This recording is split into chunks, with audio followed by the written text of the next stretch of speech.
जम्मू कश्मीर में स्टेटहुड का मुद्दा गरमाया हुआ है और स्टेटहुड को लेकर न केवल उमर अब्दुल्ला बल्कि जो कांग्रेस पार्टी है वो पिछले 9 महीने से लगातार आंदोलन जो है वो चला रही है। और अब कांग्रेस पार्टी ने एक पूरा शेड्यूल जो है वो इस महीने के लिए निकाला है और कांग्रेस पार्टी की इस समय हंगर स्ट्राइक जो है वो चल रही है। लेकिन ये जो कांग्रेस पार्टी का आंदोलन है इसमें भी नेशनल कॉन्फ्रेंस जो है वो कहीं ना कहीं नदारद नजर आ रही है। हमारे साथ बात करने के लिए कांग्रेस के प्रेसिडेंट तारिक हमीद कर्रा साहब है, उनसे बात करते हैं। सर, सवाल तो फिर वही उठ रहे हैं कि आप लोग प्रोटेस्ट कर रहे हैं, आपने हंगर स्ट्राइक आप लोग कर रहे हैं, लेकिन कहीं आपके पार्टनर्स नेशनल कॉन्फ्रेंस जिनके साथ आपने इलेक्शन से पहले गठबंधन भी किया था वो नजर नहीं आ रहे इसमें भी। देखिए, सबसे पहले तो आपको ये जान लेना चाहिए कि हम नेशनल कॉन्फ्रेंस को आउटसाइड सपोर्ट कर रहे हैं। We are not part of the government. हमने एक्सेप्ट नहीं किया है मिनिस्ट्री। और हमने जिस वक्त हमारा मैनिफेस्टो निकला उस वक्त भी हमने ये बात कही थी मैनिफेस्टो में कि we will strive for the statehood. हमारा जो स्टेटहुड 5 अगस्त 2019 को जिस पे डाका डाला गया, जिस पे हमारे जो कॉन्स्टिट्यूशनल गारंटीज थी वो यूनिलैटरली अनडेमोक्रेटिकली हमसे छीनी गई। तो हमारे वास्ते सरकार से ज़्यादा अहमियत रखता था वो लोगों के इख्तियारात थे। 1,40,00,000 लोगों के, उनके जज्बात, एहसासात, ख्वाहिशात और ज़रूरियात के मुताबिक जो कमियां थी उसको दूर करना था। तो हम लोग सरकार से बाहर हैं। हम लोग दोनों पार्टीज़ अलग अलग एजेंडा पे इलेक्शन लड़ा। हम लोगों ने अपने अपने मैनिफेस्टो पे इलेक्शन लड़ा। तो इसके बाद में जिस वक्त स्टेटहुड की अगर बात करें तो वो भी शायद अपने तरीके से उसके ऊपर कोई जद्दोजहद कर रहे होंगे, पहल कर रहे होंगे, लेकिन मुझे लगता है कि उनकी बतौर सरकार कुछ मजबूरियां भी हो सकती हैं जिन मजबूरियों के तहत वो सड़कों पे नहीं निकल सकते। कांग्रेस पार्टी को ऐसी कोई मजबूरी नहीं है, ऐसा कोई दबाव नहीं है। और हमने अपना आंदोलन जो शुरू किया वो आज नहीं बल्कि कई महीने पहले से शुरू किया। हमने तमाम अजला जो हैं जम्मू कश्मीर के 20 के 20 उनमें जाके अपने काडर को तैयार किया, आम लोगों से बात की। और जब हमें ये एहसास हुआ कि इसको इंटेंसिफाई करना चाहिए तो हमने श्रीनगर चलो, जम्मू चलो और दिल्ली चलो की कॉल दी। तो ये सबको पता था कि पिछले 9 महीने से कांग्रेस क्या कर रही है।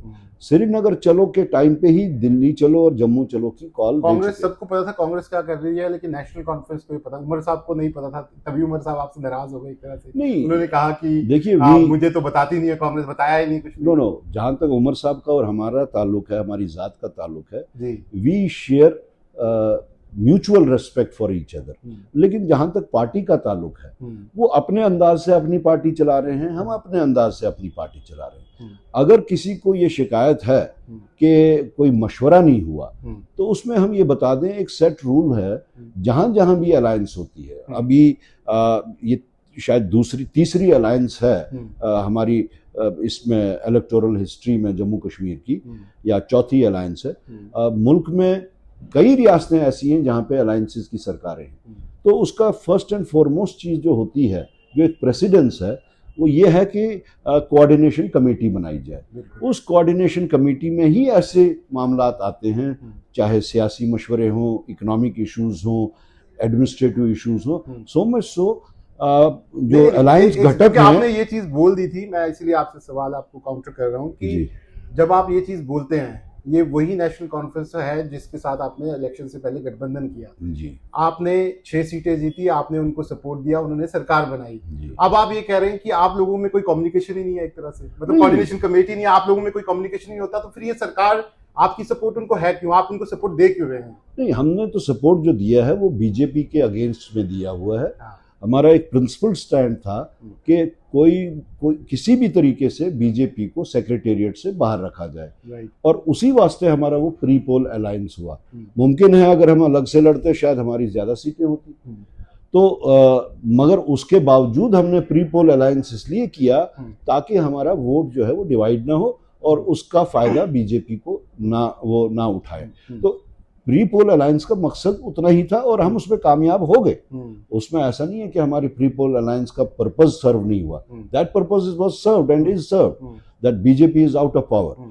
लेकिन उसके बाद में जो एक रूटीन का मामला है, जो एक जैसे कॉमन मिनिमम प्रोग्राम बनता है, ये कोऑर्डिनेशन कमेटी बनती है।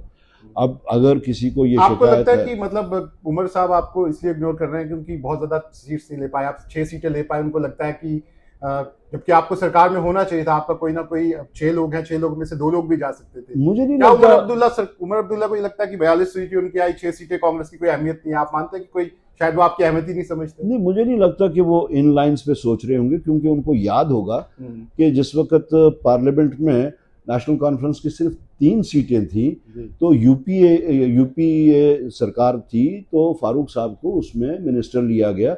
अगर वो यार्ड स्टिक लगाया जाए तो फारूक साहब तो तब मिनिस्टर नहीं बन सकते थे। तो किसी भी पॉलिटिकल पार्टी, खासतौर से नेशनल पॉलिटिकल पार्टी को स्टेट में इस यार्ड स्टिक से मेजर किया जाए कि उनके नंबर्स कम हैं, तो उनको तो ये भी फिर जान लेना चाहिए कि बगैर कांग्रेस पार्टी के पार्लियामेंट में कुछ नहीं हो सकता, चाहे वो स्टेटहुड हो। मैं तो ये बहुत ही दावे से कह सकता हूं कि स्टेटहुड जम्मू कश्मीर को मिल ही नहीं सकती कांग्रेस की इन्वॉल्वमेंट के बगैर। तो अगर उनका वो जाविया है देखने का, तो शायद फिर उनको रीथिंक करना चाहिए इस आपकी बातों से कहीं ना कहीं ऐसा लग रहा है, क्योंकि जिस तरह से उमर साहब ने स्टेटमेंट दी थी, अब ऐसा लग रहा है कि कुछ आप भी नाराज हैं उनसे, जिस तरह की आप बात कर रहे हैं कि कोई कोऑर्डिनेशन कमेटी नहीं बनी या कोई कुछ नहीं हुआ, आप भी कहीं ना कहीं नाराज है कि इतना टाइम हो गया, कांग्रेस ने मिलकर चुनाव लड़ा, कम से कम उमर साहब को एक कोऑर्डिनेशन कमेटी या फारूक साहब को कोऑर्डिनेशन कमेटी बना देनी चाहिए थी, जिससे आप कम्युनिकेशन होता रहता। नहीं, मैं उस मशवरे के बारे में बात कर रहा हूँ जो उन्होंने कहा कि मशवरा नहीं है। तो हम ये कहते हैं कि मशवरा तो किसी एक फोरम में होता है, मशवरा चौराहे पे खड़े होके तो नहीं हो सकता ना, कोई फोरम होता है। उस फोरम का हमने जिक्र किया कि वो फोरम कोऑर्डिनेशन कमेटी है, जिसका हम 9 महीने से इंतजार कर रहे हैं। उमर साहब तो शुरू से वो भी बात कर रहे हैं स्टेटहुड की, आप लोग भी अपना एडिटेशन कर, आपको लगता अगर इकट्ठा ये दिखता तो शायद और ज्यादा इसको पावर मिलती और अच्छे से आप उठा पाते? जरूर हो सकता था अगर कोऑर्डिनेशन कमेटी में इसका जिक्र होता तो।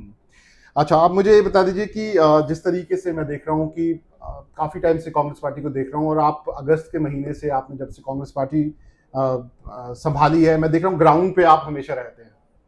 क्या लगता है अभी भी कांग्रेस पार्टी जो है, जो आप चाहते हैं कांग्रेस पार्टी को आप वो कर पाए हैं? कांग्रेस पार्टी उस राह पे आगे बढ़ गई है जिससे वो आने वाले समय में एक तरह से बड़ा मुकाबला जो है वो इलेक्टोरली दे सके? देखिए, हम आपको एक पुराना वाक़ा बताएं। हम चरार शरीफ की जो ज़ियारत है, वहाँ की काफ़ी मान्यता है हमें। तो हमारे रिज़ल्ट निकलने के बाद में हम वहाँ हाज़िरी देने गए, और अभी सरकार बनने में टाइम था, कोई 8-10 दिन का बीच में वक्फा लगा। तो हमसे वहाँ पे कुछ लोगों ने पूछा, यानी मीडिया फ्रेटर्निटी से, कि क्या हम ये समझें कि हम तारिक हमीद करा साहब से जो बात कर रहे हैं वो आने वाली कैबिनेट के मिनिस्टर हैं? तो हमने कहा नहीं, हम कैबिनेट का हिस्सा नहीं बनेंगे, क्योंकि हम कमिटेड हैं, हमारा प्रिंसिपल स्टैंड है कि हम स्टेटहुड मिलने तक सरकार का हिस्सा नहीं बनेंगे। तो उनका दूसरा सवाल था, फिर हम आइंदा तारिक हमीद करा को कहाँ देखेंगे?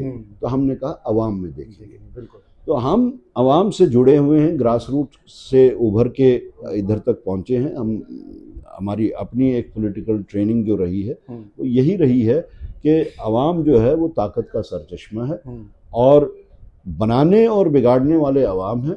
बाकी हम बनने के बाद में फिर अफरा तफरी करने लगे तो ऐसे लोग फिर दोबारा नहीं। मैं देख रहा हूँ राहुल जी से भी बड़ी सपोर्ट मिल रही है आपको। आप स्टेटहुड का मुद्दा उठा रहे थे तो उन्होंने तो लेटर लिख दिया, खड़गे साहब ने लेटर लिख दिया, मतलब राहुल जी भी आपको पूरी एक तरह से कांग्रेस पार्टी। देखिए, जब तक कांग्रेस हाईकमांड का हमें सपोर्ट ना हो तब तक तो ये सब चीज़ें करना नामुमकिन है। हमें तो इस चीज़ का फ़ख्र भी है, खुशी भी है, जब हम लोगों ने दिल्ली चलो की कॉल दी, कैसे एडवर्स वेदर कंडीशंस थी, वहाँ पहुँचते पहुँचते कितनी बुरी हालत हो गई थी हम लोगों की भी।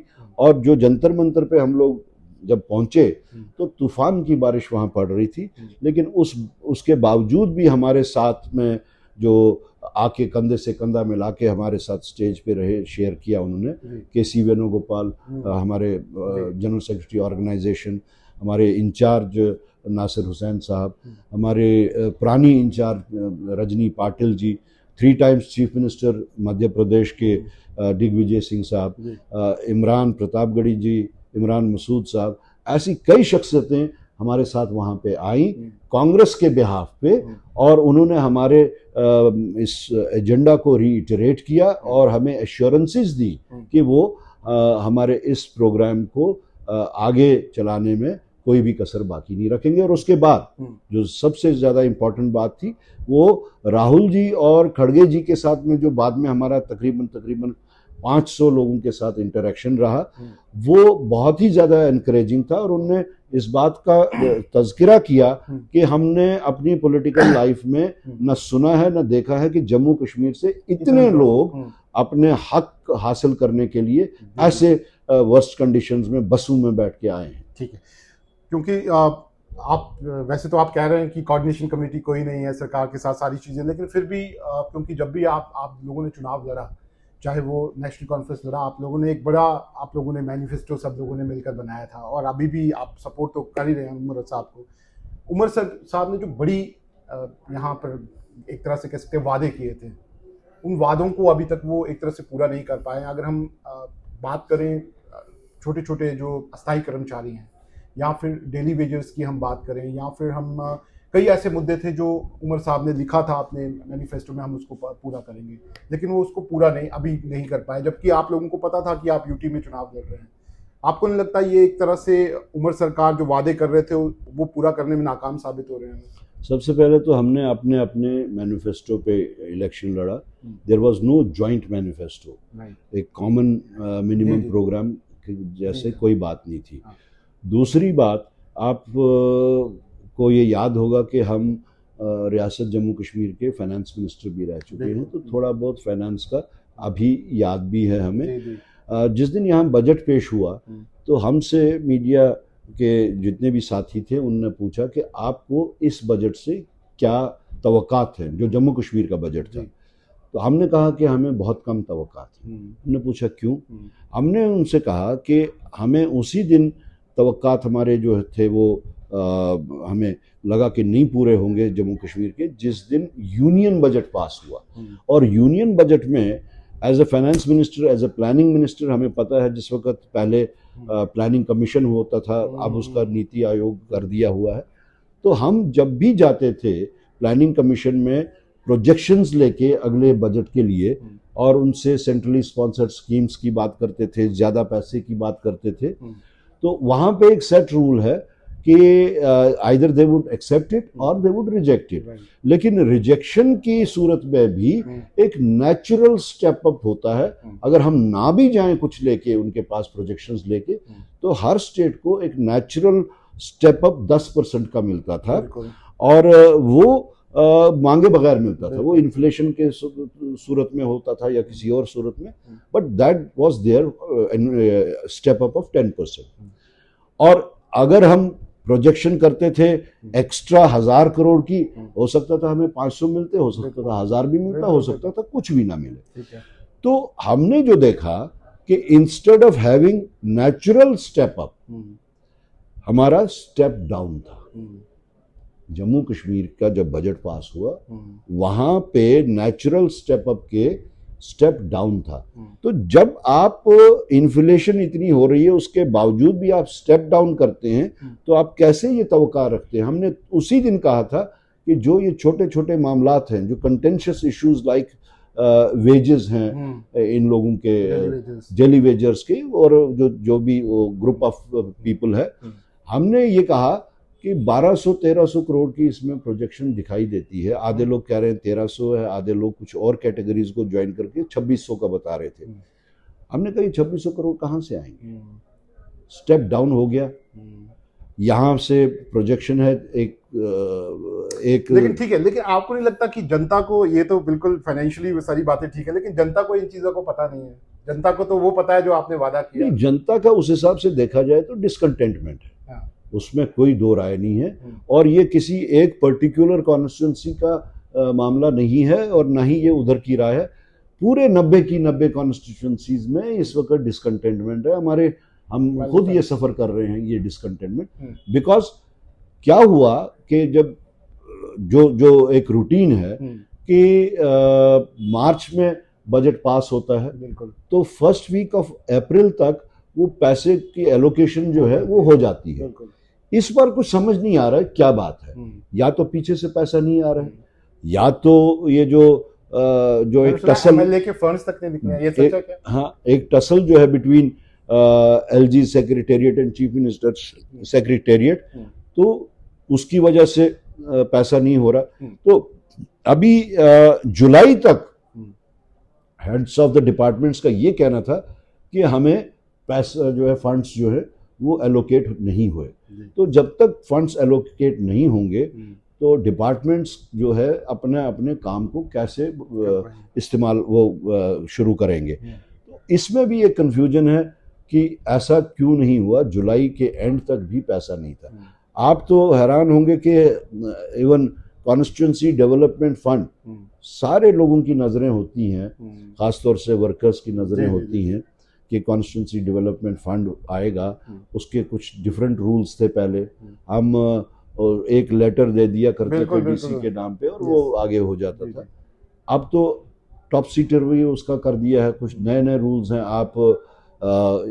आप अपनी मर्जी से किसी को नहीं दे सकते, आपने काम आइडेंटिफाई करना है, फिर उसका टेंडर होगा, जबकि पहले ऐसा कुछ नहीं होता। आई डोंट नो ये इन चुने हुए 90 लोगों को फैसिलिटेट करने के बजाय उनके वास्ते मुश्किलात क्यों खड़ी कर रहे हैं, और कौन है ऐसे लोग जो ये ऐसे रूल्स बना रहे हैं। ठीक है, आखिरी सवाल है मेरा आपसे, ये सारी बातें जो हमारी हुई, आपको लगता है कि इन सब प्रॉब्लम से, जो प्रॉब्लम्स हम कर रहे हैं, सबका हल स्टेटहुड है, आप मानते हैं? देखिए, स्टेटहुड एक परसेप्शन भी है। परसेप्शन ये है कि जो लोग, जो आईएएस ऑफिसर्स, जो आईपीएस ऑफिसर्स ये इस आड़ में कि कंट्राडिक्शन है, कंट्रोवर्सी है दो पावर सेंटर्स के दरमियान, उस आड़ में इसका फायदा भी उठा रहे हैं। ठीक है। और परसेप्शन ये है कि चीफ मिनिस्टर किसी को ट्रांसफर नहीं कर सकते, किसी से जोर जबरदस्ती नहीं कर सकते। मेरे ख्याल में उसमें बढ़ावा चीफ मिनिस्टर साहब ने खुद ही दिया, जो उनने कपिल सिब्बल साहब से जो बात की इंटरव्यू में, उनने कहा मैं आईपीएस ऑफिसर से कुछ कहता हूं तो वो मानता ही नहीं मेरा, मैं आईएएस ऑफिसर से कुछ कहता हूं तो वो मानता ही नहीं मेरा। शायद उनको उनकी बात से ये परसेप्शन बढ़ गया। अब जिस वक्त स्टेटहुड होगा, कौन सा स्टेटहुड? स्टेटहुड जो यूपी के पास है, जो महाराष्ट्र में है, जो बिहार में है, जो आंध्रा में है, जो 28-27 स्टेट्स जो हिंदुस्तान की है, वैसा स्टेटहुड अगर जम्मू कश्मीर में मिलता है, कंप्लीट स्टेटहुड, तो मुझे नहीं लगता कि आईएएस ऑफिसर, कोई आईएएस ऑफिसर ऐसा होगा जो, चीफ मिनिस्टर तो दूर की बात है, अगर हम जैसा आदमी कोई मिनिस्टर हो वहां, तो वो इनकार कर सके। तो ये एक परसेप्शन की भी बात है that you are under a single power, single authority. ये जो बाइपोलर सिस्टम इस वक्त चल रहा है, उसका बहुत सारे ऑफिसर्स आइडेंटिफाइड हैं, वो ऑफिसर्स, बहुत सारे ऑफिसर्स, चाहे वो आईएएस हो, चाहे वो आईपीएस हो, वो उसका नाजायज फायदा भी उठा रहे हैं, और कल को वो जवाबदेह होंगे एक चुनी हुई सरकार को। आज क्या हो रहा है कि आज नॉमिनेटेड लोग जो है वो इलेक्टेड लोगों के ऊपर, उनके सरों के ऊपर जो है वो नाच रहे हैं। तो एक परसेप्शन भी होता है, उस परसेप्शन से कम गवर्नेंस का मामला जो है वो एक स्ट्रीमलाइन होगा, और कम से कम ये जो फंड्स की एलोकेशन और बाकी चीज़ों को का बहाना लेके ऑफिसर्स जो प्रोजेक्शंस कर रहे हैं, वो नहीं होगा। ठीक है, तो आप देख सकते हैं, ये हैं कांग्रेस के प्रेसिडेंट तारिक हमीद कर्रा।